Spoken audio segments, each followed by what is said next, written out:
Já estamos de volta e agora vamos falar de um assunto muito importante. Aliás, uma das notícias mais esperadas na vida de todo mundo. O momento de adquirir o seu imóvel próprio. É um sonho esperado por muita gente. Todo mundo gosta de ter a sua casa própria, o seu imóvel, mas muitas vezes nós esquecemos de detalhes práticos. O que vai assegurar a sua segurança de ter o imóvel nas suas mãos. Ou seja, chegou o momento de você ter o seu imóvel próprio. Vai ter a segurança de ter o seu nome registrado e te dando a propriedade daquele imóvel. O que fazer? Quais são os passos? Por onde começar? Convidamos aqui o senhor Antônio do Prado e a Fernanda do cartório Antônio do Prado, um assunto que nos deixa muito felizes. Imóvel próprio. Tudo bem com o senhor, seu Antônio? Tudo bem. Tudo bem com a Fernanda? Tudo bom, Tancredo. Graças a Deus, estamos todos muito bem, principalmente recebendo os senhores aqui mais uma vez no programa. Todo mundo gosta muito de vocês. Aliás, o senhor tem várias fãs, senhor Antônio. Eu estava vendo lá nas redes sociais, as senhorinhas, né? Gosto demais dele, um homem muito íntegro. Casei com ele, meu filho registrou o nascimento lá. Eu falei, bom, e como a gente já fala várias vezes aqui no programa, ela e grande parte de Goiás já passou lá pelo cartório, né, seu Antônio? Momento de registrar o nosso imóvel, momento da gente garantir a posse do nosso imóvel. Quais são os passos? O que nós devemos fazer primeiro? O sonho da casa própria é muito difícil. A pessoa demora 30, 40 anos para adquirir, para pagar uma casa, a sua casa própria. Então tem que começar com segurança. Sim. E a segurança quem dá é o cartório. Então você não pode pegar uma procuração e colocar na gaveta e não passar a escritura. Depois a pessoa vem à morte e com a morte a procuração também morre também. Pois é, esses são detalhes que nos assustam, né? Por quê? Porque você está preparado sempre para notícias boas, né? E esquece da parte burocrática. Aliás, é uma característica de todo brasileiro, né? Principalmente aqui no Brasil. A gente tem, né, realmente essa vontade de ter as coisas, mas nós temos às vezes um pouco de preguiça para a parte burocrática. Principalmente quando fala burocracia, significa demora no processo, né? Significa muito documento. E isso as pessoas estão correndo. E tem que ter um critério e tem que passar a escritura e não só a escritura para registrar no cartório de imóveis.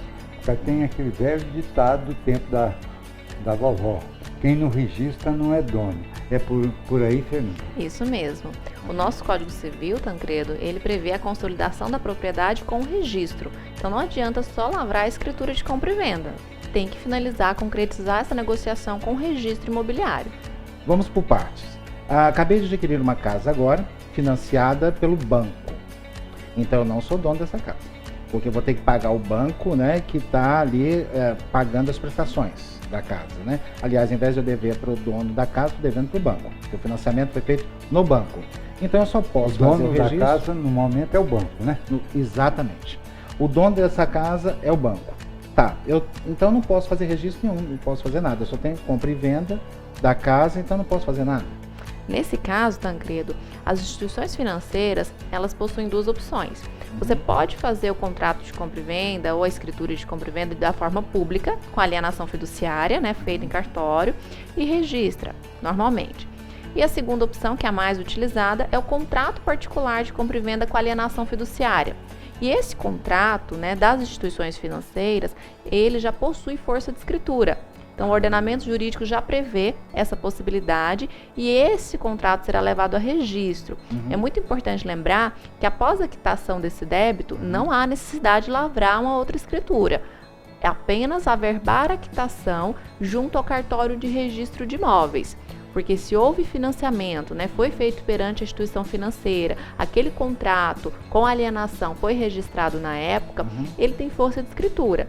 Então, após a quitação, isso vai ser averbado na matrícula daquele imóvel e consolidar a propriedade sem nenhum ônus para o adquirente. Ok. Então eu já posso ficar tranquilo, né? Entre aspas, que, como o senhor Antônio disse muito bem, por enquanto o dono é o banco.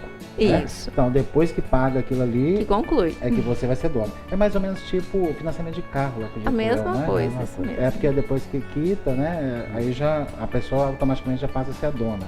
Só que do o veículo. do carro é automático, né? Aham. Já pagou, já comunica o Detran, né? Isso mesmo. E agora da casa própria tem que pegar a autorização e levar para a quitação, levar para o cartório avevar. De qualquer forma, é sempre importante nós consultarmos o cartório nesses momentos, né? O cartório tem sempre, todos os cartórios têm sites onde você pode entrar lá e ver, né, exatamente quais são os passos que você deve fazer. Agora nós temos uma felicidade aqui em Goiás, porque também pode entrar no site do programa Mega Profissionais e vai ver lá um histórico grande de informações a respeito de cartório. É só acessar as nossas entrevistas e as pessoas vão ficar bem informadas. Tá, eu adquiri esse imóvel com recursos próprios, comprei esse imóvel, fiz aquela venda, né, compra e venda. Aí depois disso eu tenho que ir lá no cartório registrar, não é isso? Com recursos próprios. Agora tem que pagar o imposto, né? Na prefeitura e depois levar para o cartório de imóveis. Não é isso? Isso. Quando a negociação é feita sem interveniência de instituições financeiras, aí sim haverá necessidade, né, obrigatoriamente lavrar a escritura pública de compra e venda, posteriormente recolher o ISTI ou ITBI, como se fala em algumas cidades, que é o Imposto de Transmissão sobre Bens Imóveis, né, que é devido à prefeitura, e finalmente levar a registro para concluir a propriedade. Ok. Agora, se o imóvel for dentro de condomínio, essas coisas, é o mesmo procedimento? É a mesma documentação. Nós só pedimos mais um documento. Que documento é esse? Muito importante lembrar. É a declaração de quitação condominial, Tancredo. Quando o imóvel é localizado em condomínio, obrigatoriamente a lei prevê que nós precisamos exigir e verificar sobre a regularidade do pagamento das taxas condominiais. E isso vai ser constado na escritura, né? E o registro também vai verificar. Mas o condomínio é para sempre. Sim. Né? Então, naquele momento, eu não tenho como quitar o condomínio, mas eu tenho que mostrar para vocês que até aquele momento eu estou quitado? Isso, existem duas opções. Você mostra que você está quite até o momento, né? Com essa declaração de quitação. E caso não esteja em dias, o comprador, ciente desse débito, pode assumir toda essa dívida anterior, né? Então ele compra o imóvel ciente que existe um débito e na escritura já consta isso, ele assumindo essa dívida. Que bom que vocês exigem esse documento, né? Porque a pessoa pode comprar cegas e de repente chega lá e não está quitado. Isso, o comprador ele tem que estar ciente que existe esse débito, caso haja mesmo. Não só esses documentos, como as certidões que nós tiramos também, né? Sim, as certidões fiscais dos vendedores para verificar se existe algum impedimento para transferência de bens, né, junto à Receita Federal, Trabalhista, Secretaria da Fazenda e indisponibilidade de bens. Isso o cartório tira? O cartório retira e faz a conferência. Ótimo, muito bom. É uma garantia para as pessoas. Uma grande garantia. Porque a gente não pode ser pego de surpresa. Com Quando certeza. o imóvel foi adquirido em Goiás e eu estou morando em São Paulo, por exemplo, como é que eu faço? Eu posso fazer esse registro lá em São Paulo do imóvel em Goiás? Não impede.